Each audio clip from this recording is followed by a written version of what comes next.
Got lights on the MD500. Still gotta replace that. I'm gonna finish gluing the doors in. Let's see if I can get a good close-up. Here we go. I gotta finish the wire management on that. 3D printed parts. Got my tail beacon going. I just need to create a can for over it. This light should not be here, so I haven't figured out what I'm going to do about that.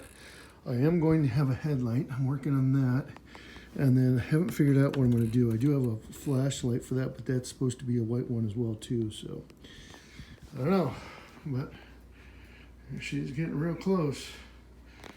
Getting real close.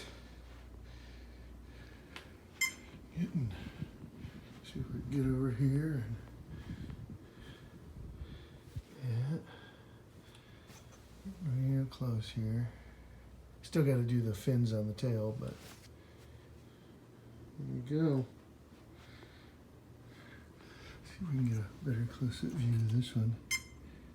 There we go.